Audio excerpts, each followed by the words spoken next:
Well, Aliens are landing. welcome back to the online trainer show. Welcome back to the online trainer show, friends. Whichever. We're going Doesn't back. even matter.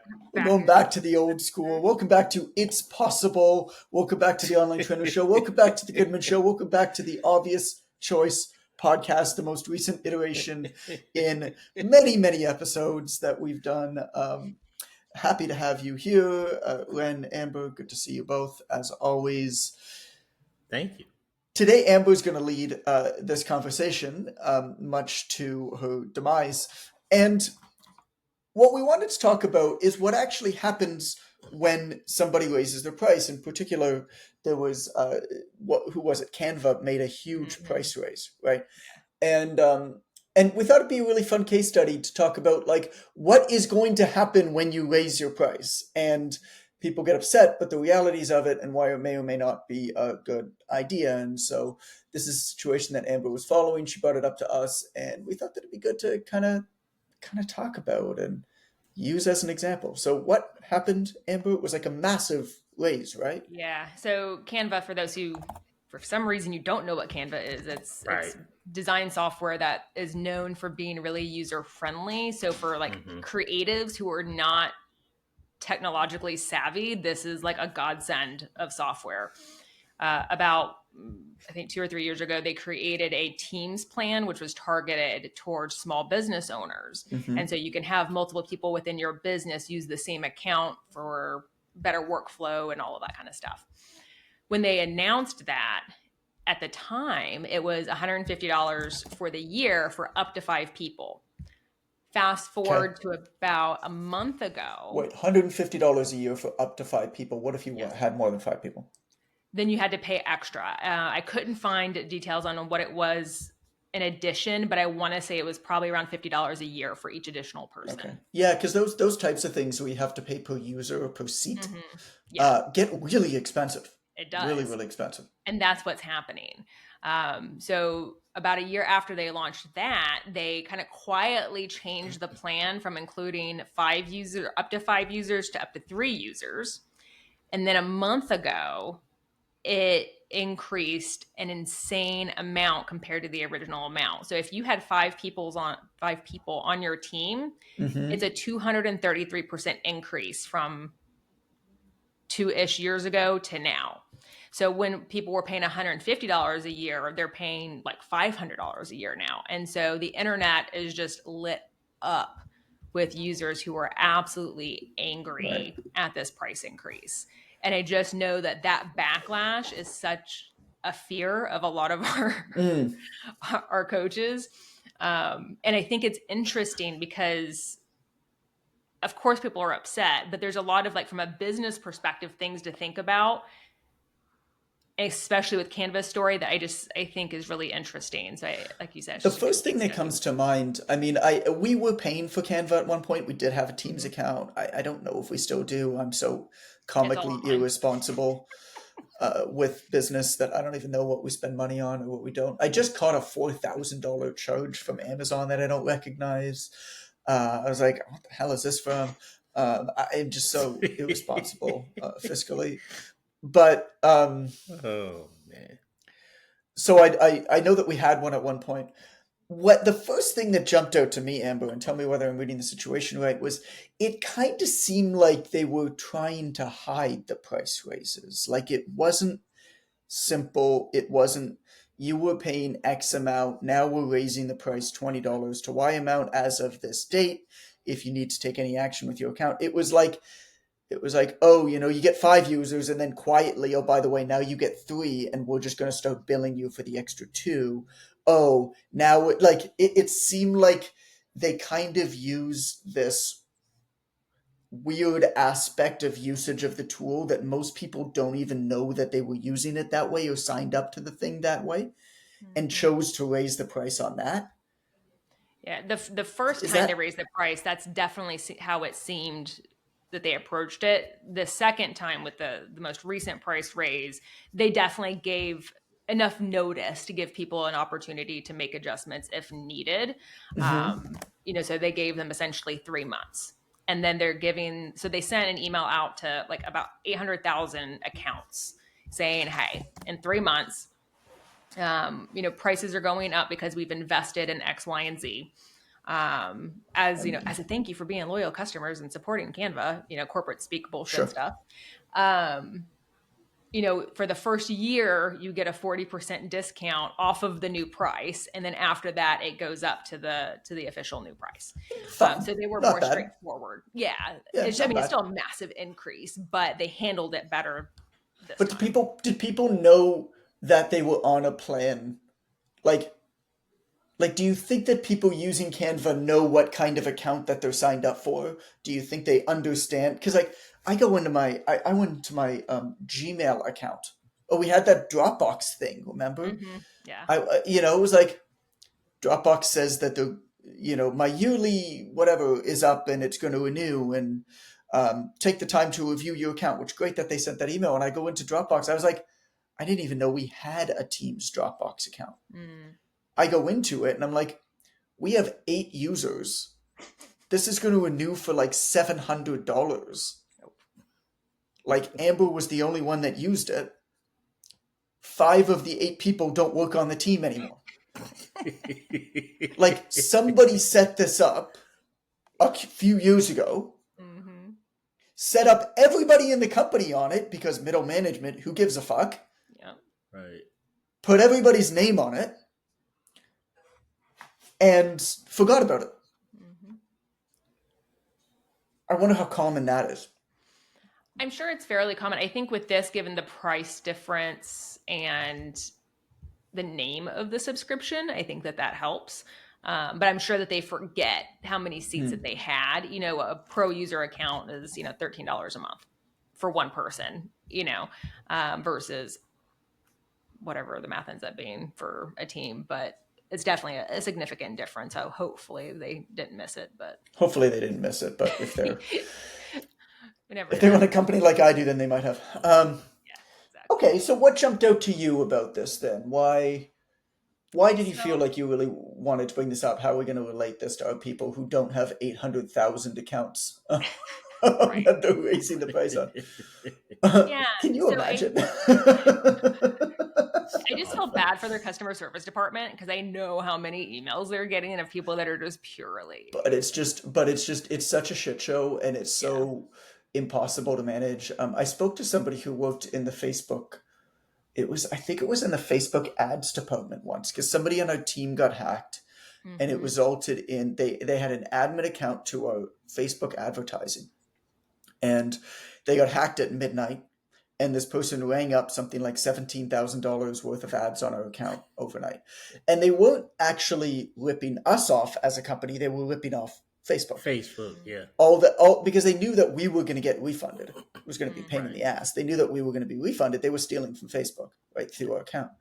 But so I spoke to somebody, that works in the like Facebook ads customer service department of how to deal with this, like how to actually get in touch with somebody at Facebook. And what they told me was interesting. They said, we get so many emails. It's not even a personnel problem. It's that it is so impossibly large to manage that it is impossible, no matter how many people you have. And so here's what we do. We all get into work at whatever time that we start to work. Different people in different parts of the world. Everybody logs in and they have the email account and they click the email at the top. And when we're done for the day, we delete everything that's left. Explains so much. Damn. And then we start new the next day. Because the minute that we log in the next day, that thing is full right up again. And so they were telling me this because they said, you might seem like you're like annoying them, but actually the only way to get heard is to send them a message every single day until you get a response. Because that betters your odds that you're going to end up basically near the top of one of these inboxes. And if you send an email and then you wait, it's just going to get deleted basically if you don't hear back that day. I don't know if that's true anymore, but that did work. It took 7 or 8 days. and we got back. And I imagine Canva's probably the It same. has to be. I mean, millions of users. I mean, they're one of the most profitable software, which is rare for a software company to be profitable in the first place, Yeah, let alone as profitable as Canva is. So, because it's they're- simple. uh-huh. Something about building simple software that's easy to use. I mean, that's the entire ethos behind Quick Coach too. Exactly. I want to be profitable as a software business owner because then I can offer you a way better service for way less money than my competitors who have to upcharge you for a whole bunch of bullshit you don't need Yep. because I'm not profitable because I don't have a good business model, which is why you should sign up for Quick Coach and not anybody else. So, So where do we go? so customer service must suck. yeah. Well, so here's the thing. So Mm-hmm. when you look at like on social media, Reddit, and like all the people complaining, valid, right? They're upset that the prices are increasing, but they're blaming kind of corporate greed, for this. Which, I mean, when you talk about a company that big, there's some aspect of that, but there's always more to it, right? And so Canva obviously has recently done a lot of investments in like AI type stuff. And if you look at their investments and some of the moves that they're making, it looks like they're changing their target market a little bit for this particular subscription plan. And so if you look at the people that are upset, these are not going to be the people that they're targeting anymore with this plan, most likely.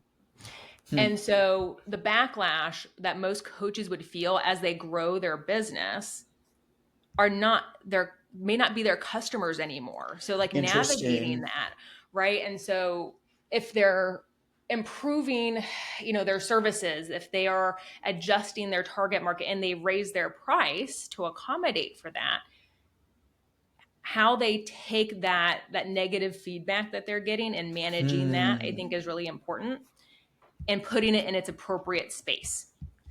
In Canva's example, what I think is happening based on what I'm seeing, I think they're indirectly firing customers by raising the price so much that it actually helps them attract the right user that they're probably wanting to attract. A higher price means that they're going to attract probably a well-to-do, like small to medium business company that wants good software that does a lot without having to do like heavy duty software that they don't Right. have the technological skills to do.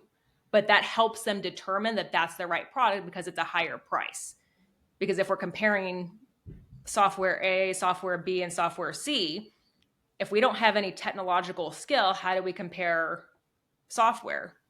By the information that's easily available, which is the price. I'm looking on the Wikipedia right now, and it's very interesting the progression. It matches up with what you're saying. Number one, as they've taken on more investors, in March 2024, they finalized a share sale. Um, so basically, they just have a lot more investors now. Yep. And they Which might be going public. They haven't announced it, but there are signs that they might be trying to go public as I well, which mean, would make sense. the valuation of the company at the most recent investment was 40 billion. yeah, Yeah. 39.4 billion. So they could absolutely go public if they want. But then you look at their acquisitions, and most recently, just in August 2024, they acquired an AI image generation platform. Leonardo or something like that. Leonardo. Leonardo, yeah. And so you look at their acquisitions and what they're doing, it's pretty clear that it even says here that they even announced that they're going after Google and Microsoft in software and office software, Yep. going after basically whiteboard products and website design type stuff. Exactly. So interesting. So they started off being very clearly for like solopreneurs, mumpreneurs, independents, to make like little images for social media and basic flyers and things like that. Yep. They were the But they're growing. anti-Adobe. Yeah. Exactly. Yeah. It's the Adobe, but for people who Yeah, don't have the technological know-how or like patience to me. figure it out. Yeah. Yeah. So, but for like our coaches, I think what's really important to know is that where you started Hmm. isn't where you have to stay. And that's kind of one of the lessons to me with Canva is like who you started targeting doesn't mean that's always who you have to target. Your who you want to work with will change throughout your career, and that's okay. And your services and your pricing are going to adjust along with it. So I Yeah. would imagine that there's a lot of guilt that comes along with wanting to change because we all like want to do good things, right? Like the whales and minnows concept, right? We want to give back. And so we tend to target people who need us the most, but then we end up poor. I don't know. I mean, speak for yourself. Hmm. You know, I think I agree with you. From where I come from, that I think it's very, very important to figure out who you want to work with, and I think that that might change over time. Mhm. Um, but I also, the idea of like I want to do good things, I want to help as many people as possible. I don't know. I mean, I feel like I used to say things like that. I don't know if I ever quite believed it. I Mhm. think I'm honest enough with myself now to uh, perhaps be more realistic and know like, yeah, ideally I would like to for people to benefit from my work, but like that sounds hard. And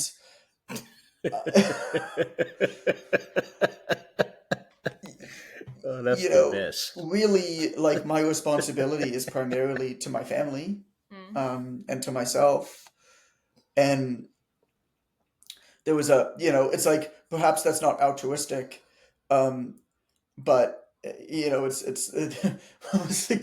what was the joke by the comedian? He's just like, if the ultimate goal in life is to have as much purpose to be as altruistic as possible, then what's the ultimate goal? If everybody is altruistic, who are people altruistic for? It's Right. just like, I don't know. Can't. Everybody's just helping everybody else. Uh, I guess that's it. And It takes a so village, John. it takes a village. Um, I think, I mean, perhaps this is a very capitalist thing, but I think that like making money and building a business that does make a good amount of money and is actually that functions well and that can function well and can be resilient over time, Mhm. I think is something really to be cherished and something really special. Um, Hmm. and I don't think that you can build that if you start out with the idea that I'm going to try to help as many people as possible. Right. I think that it Well, can evolve into that, or I think that you can take the fruits of that and then go and do good things with it. mhm. When Um, that's the thought with like when you look at Canva, right? So like when I'm thinking from a coach's perspective, similar to Canva, like mhm. okay, I want to build this thing that is great that helps a lot of people. Okay, we're doing really well at this thing, but now we see additional opportunities. Do we let go of what we previously were doing and move on to this adjustment? And Right. there's often kind of this little bit of guilt here. But here's the thing: Canva is is a major player in like the philanthropy space. They donate an insane amount of Mhm. money, resources, software. Like they do a lot of really good work. So that's kind of another part of it is that yes, raising prices. And if you're going to raise your prices and you're kind of struggling with the idea of well, now I'm not doing as much good if I do this new direction, is that it doesn't have to be that way, right? Right. You can create space to do both. So I mean, that would it's it has investors now, but Canva's like the founder, the bootstrap founder story is one of the most incredible ones. It's just like this they like individual independent the woman basically couple. from Australia, wasn't it? So he Was has it a three couple? people. There's a couple Okay. and then a friend. The couple have said they're going to donate 80% of what they make off of from Canva towards the Canva fund Which foundation. is going to be billions. Yeah, exactly. Yeah. Yeah. Yeah. Wow. Uh, so, I mean, there's something to it. Yeah, I thought your point, just to, I put a pin in it and wrote down a note because I wanted to revisit it, but I thought your point was so well stated and so on point that um, when you do something like this, there are always going to be folks who are very, very loud in how upset that they get. How do you know then whether or not you should listen to them and perhaps act on their anger or wish them out well and then ignore them and continue on the path that you've chosen? How do you decide that? Well, you have to be really clear about who your target market is and the direction that you're going in. Are you knowingly changing direction, or are you kind of like accidentally falling into a direction? So I think you need to be really clear about what you're actually trying to do and pre-planning on how that impacts your existing people. Mm-hmm. So with the Canva users, for example, what I think would have been nice for them to do, and they have obviously millions of users, so like this isn't possible on a grand scale.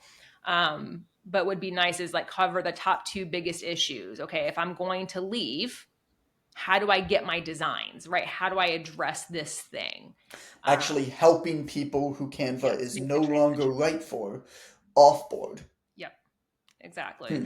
Is how do I treat these people with as much dignity and respect on the way out? Right? They can be angry. I can't control that. It's Right? almost like referring them to other tools. Yes, and I would. If it's no longer a good fit, then absolutely, I'm going to provide. I just had a conversation yesterday with a student who has a client that's she just doesn't feel is going to be a good fit long term, and so we had a whole plan of what's going to happen, what the conversation looked like, giving them the tools and recommendations that they need to transition. Is make that as less painful as possible for them. And then know that it may still not be appreciated in the moment. Right. Again, you can't control how they react to it, and they're just frustrated at the situation, not necessarily at you. Um, but then after you've done that, you empathize, give them the tools, you thank them, and then after that, if they keep coming back at you, then you have to let it go, let them be angry. But once you've done what you can do, let it go. What was the calculation that I think you said you had ChatGPT do? What Yes. percentage of users can they Oh lose God. and still be Hmm. up on this price raise? So let's just add for easy math. If Canva has 100 users or 100 accounts that are all Teams users, and it Mm-hmm. has 3 people on it, it used to be that the price was $150 a year. Um, After the price increase in the discount period with this recent price raise, it'll end up being $300 a year for 3 people. So they So could it'll double. literally, yeah, it doubled. So they could literally lose half of their accounts and make the same amount of money. Do you know? I'm putting you on the spot here. You might not. Do you know what percentage? Just because you've read so many of these customer experience books and things, Mhm. when you do a price raise, is there some generally accepted like if you raise your prices X%, you can expect to lose Y? Or not necessarily you can expect, but like it is acceptable to lose Y.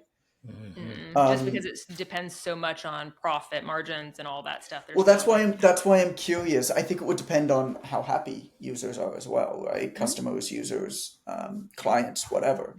Uh, some people who aren't happy might just use this as an excuse to leave, but they were probably going to leave anyway in the not so distant Yeah. future.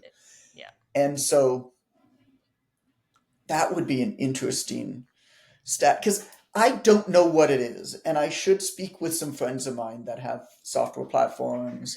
I should speak with coaches who have done this on a big scale, like raise prices when they've got hundreds or thousands of clients across multiple Mhm. coaches, for example. Yeah. I'd be really interested to know what percentage of people actually left. Yeah. I would think within a coaching environment, it would be quite a bit lower in number, but perhaps higher in percentage, simply because the number is so small. Like if you have 20 clients and you lose three, it's a high Yeah. percentage, but it's actually a pretty small number. And Yep. you can replace those three clients pretty easy.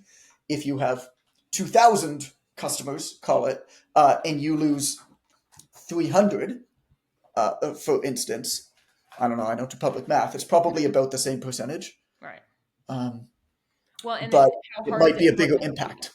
Yeah. But how hard is it for them to leave? Like with Canva, if you have thousands of designs, how am I going to transfer all of the stuff that I have made somewhere else?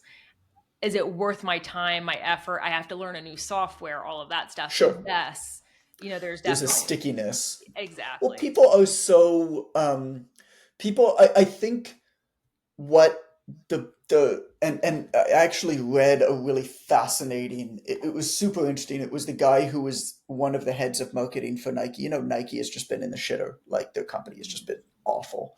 Did I send you this paper that he wrote? I might I have don't sent think it to you. so. One of the guys who was one of the heads of marketing for Nike that no longer works there basically wrote a tell-all. He's like, this is why Nike is shit the bed.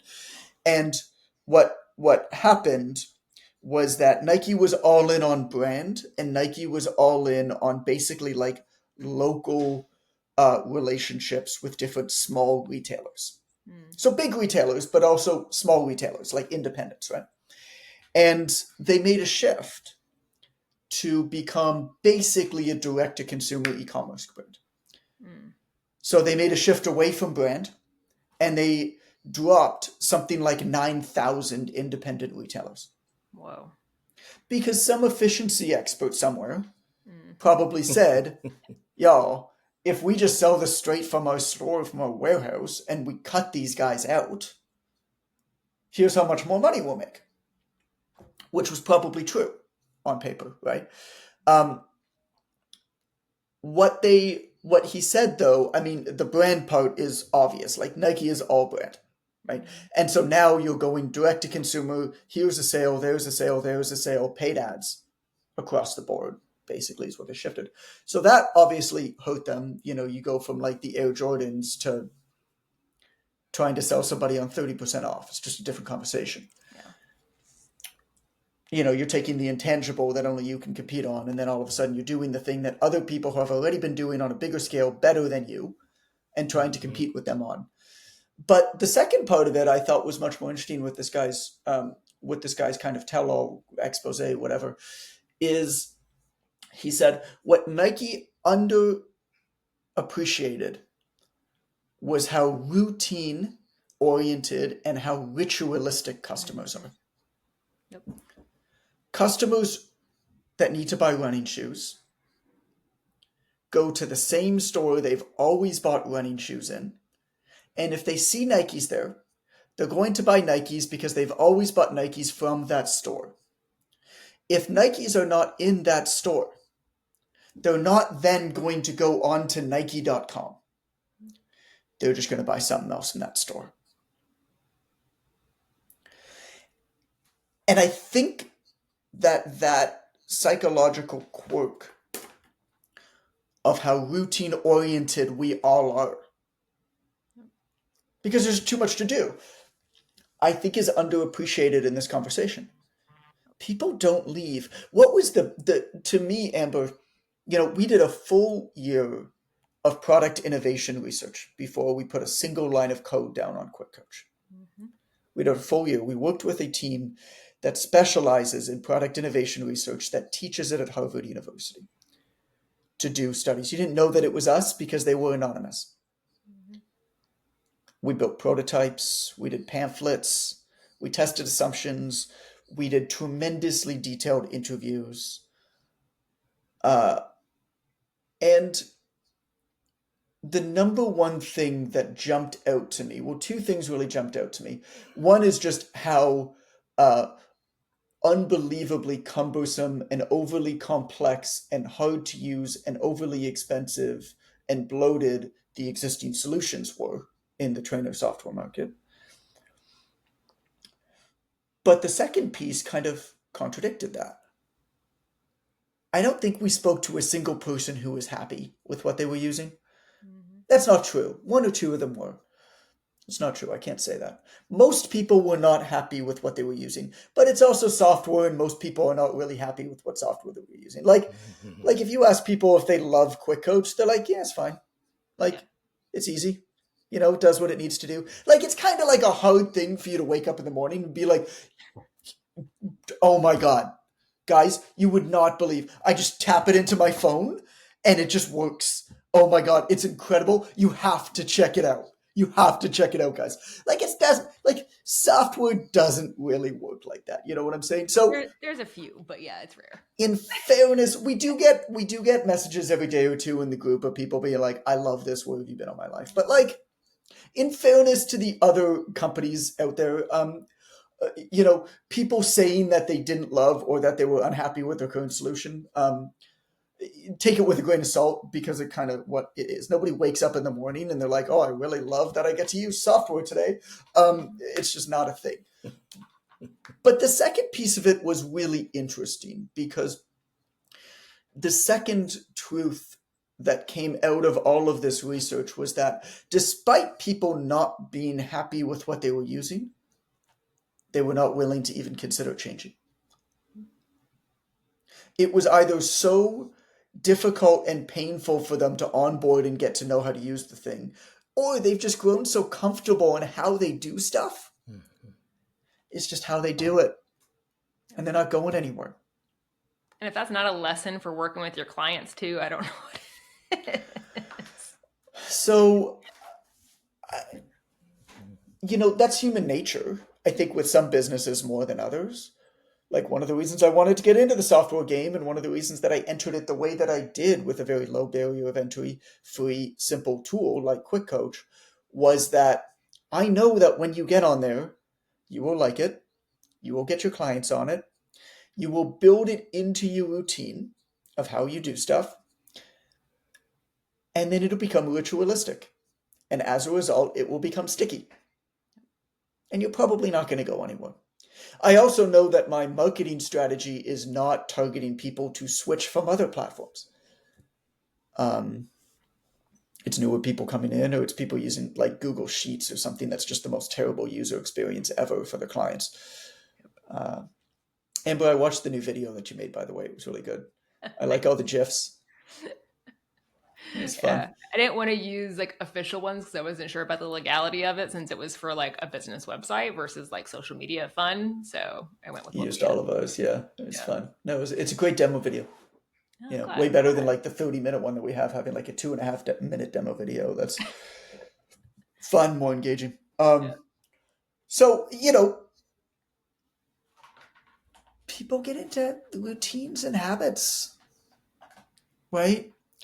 But I don't know. I don't know what percentage of people leave. Like when we increase the price of Quick Coach Pro, for example, Amber, when we finish the payment request feature, what percentage of Pro users do you think are going to quit? Well, actually, we're going to grandfather them in for a year, so nobody will quit there. But like, probably none. Not because of that. No, it won't be because of that. If they leave, it won't be because of that. But also, we're not raising it 230%. Well, I think also, it's mathematically, every dollar that you increase your price is equal to every other dollar, obviously. But psychologically, they're not. Going from $0 to $30, for example, is a very different conversation than going from $30 to $60. So if you're currently doing a whole bunch of stuff for free for people, or for basically free, I mean, free, like $0 to $1 is like a chasm. Like it's like free to anything, free to a penny is a chasm. It's massive. But if you're like $10 or $20, if you're like so cheap that nobody thinks about it, then that next jump up can seem bigger. But actually, the more money that you charge, the more you can increase your prices. As weird as that sounds. Yeah. And so, if you're thinking about this now, just know that for you, increasing the price, whatever, 20, $30 a month, say, more, whatever, it may be, those dollars all count the same for you. Depending on where you are and what your client is doing, they might experience that price raise differently based off of how they've been communicated to in the past. and what they've consumed in the past. Yeah. One of the things I think I was interesting with Canva too is kind of how they did this. Like I'm a big proponent of like what we were joking about earlier, like rip the band-aid, right? Instead of like drip feeding kind of unwelcome news, which is kind of what they did is, okay, here's this great thing. Now we're going to walk it back in a year, and then we're going to walk it back, and we're going to walk it back, right? And what I expect to happen is that they're going to raise the prices on everything else too, is my expectation. Okay. And from a user experience, instead of everybody just being pissed off once and just dealing with it in that moment, and then getting through it, versus, okay, now we have this group mad. Now we have this group mad, and it creates this long-term picture and experience of negativity. And so that was one of the things I wish that they had done a little bit differently, or what I'm anticipating them doing is just do it all at once and get it over. It reminds me, Amber, of AppGate. Yeah. Mm-hmm. The mistake that we made in communicating that. So, we worked so hard and we were so excited to finally be able to offer QuickCode users custom branded client apps. And they're so beautiful and they work so well and they're so easy to use. And they're just they're just objectively better than anything else in the market. Because of how we design them. Like technically, because they're not in the App Store, but they function the same as if they were. They're cheaper for you to buy. They function the same way, and you can make changes and design them just as well.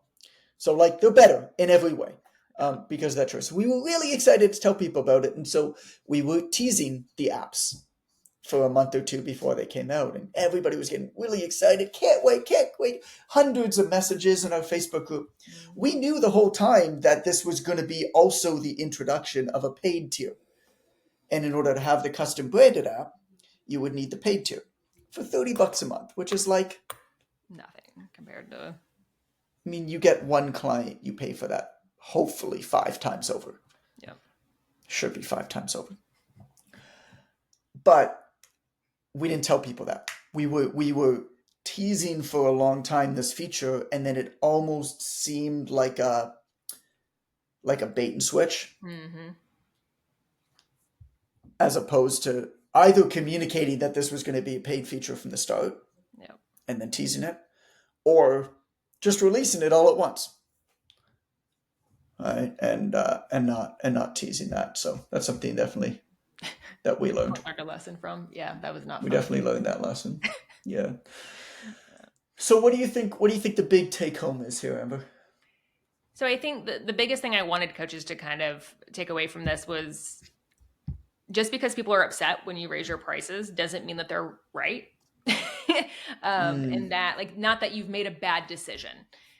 Sometimes people will walk themselves out, and that's okay. Right now, obviously, don't let someone curse you out or anything like that. Just end that conversation. But people are going to be upset, right? Sure. That's naturally going to happen. But it doesn't mean you've done something wrong. That's the big takeaway that I want them to say have. that again. Say that again. Preach. People are mad doesn't mean that you've done something wrong. In fact, it might mean that you've done something right. Correct. 100%.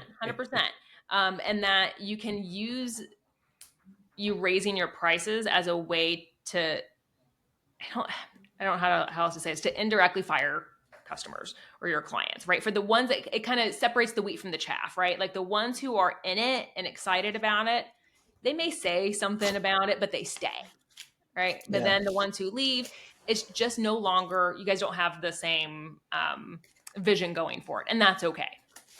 You just over time, if you're in business for long enough, you will acquire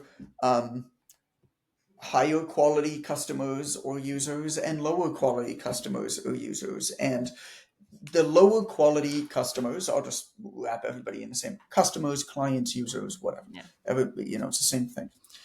The lower quality ones actually steal from the higher quality ones. They take up the vast, vast, vast majority of customer support time, of administration. They confuse the owners of the company because they make a lot of requests that are perhaps not that well thought out or not representative of what everybody needs. And so they lead to a lot more costs, a lot more confusion. And the better a job over time, I think, that any company does in identifying and choosing its customers, the more fair it is for those customers. The better a service you're going to be able to provide for those customers. And as Amber, I think, pointed out really, really well here, you can afford to lose a lot of people when you have a good business model. Canva can afford to lose 50% of its users. 50%. Of its team's users, yes. Call it 49% of its team's yeah, users. whatever it is, yeah. And still come up ahead.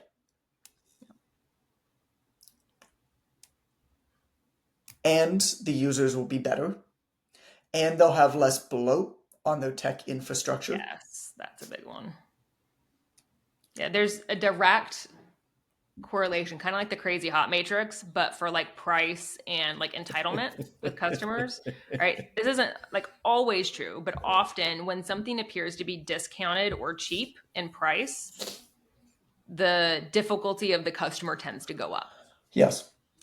And so that was one of the things I had in my notes, was that they are harvesting better users by far, because at a higher price, they're more invested into the software. They're more likely to be people to figure things out. Mm-hmm. But when we think something's discounted, we're almost looking for issues and looking for ways that we're missing out on things. And so we speak up. So it has like this weird backwards effect when we have a lower price point. It's funny, you call it the crazy hot matrix. I call it the how much I care about your cat matrix. Yeah. It's like, this is back from my single days. But it's like the hotter the girl is, the more I care about her cat. Yep. Until it gets to a point where I don't care how hot you are. I don't want to hear about your damn cat. That's awesome. Except for Quincy. Quincy we care about. He's the best. Except for Quincy the cat. We all care about Quincy. Well, this was cool, Amber. Thank you for bringing this up. This was a fun conversation. It was good to be able to see this with the guys of a big company doing this on a very big scale and be able to bring it back towards us and make it more relevant to us, both for Quick Coach, but also for coaches, for anybody listening. I'm going to recommend another episode. Perfect. Because I have a sore throat and I'm fighting a cold and I don't think I can speak much more. If you're looking for another episode to listen to right now, this is a great one. I did this call. I call it like a day in the life call with a coach named Jeff. Jeff is in the Netherlands. He's Filipino originally, but he's in the Netherlands. And he went from making 800 euros a month to 8,000 euros a month as a brand new father in that same period. And what we talk about in this episode is kind of a day in the life. Like, what does he do? How does he get his clients? How does he serve his clients? But also, like, literally, like, from when you wake up, like, what does your workday look like? What are you actually doing? This is the kind of behind-the-scenes stuff you don't often see, particularly with online trainers. And he does hybrid. He still works with some people in person as well. So that's episode 221. I think it's called, what's it called? From 800 euros to 8,000 euros per month as a new dad. Have a listen. Hope that you enjoy it. Hope you're good. Check out Quick Coach, www.quickcoach.fit. If you're looking for software, if you're using like Google Sheets or something, use Quick Coach, man. It's so much easier. Yes, you can use it in person with your clients. Yes, you can use it online. Yes, it's fine for habits and nutrition. If you come into our Facebook group, we're happy to guide you on how to manipulate it specifically for your goals and set up your systems. Just check it out, create your account. Hope that you love it. Hope you're good. Talk soon.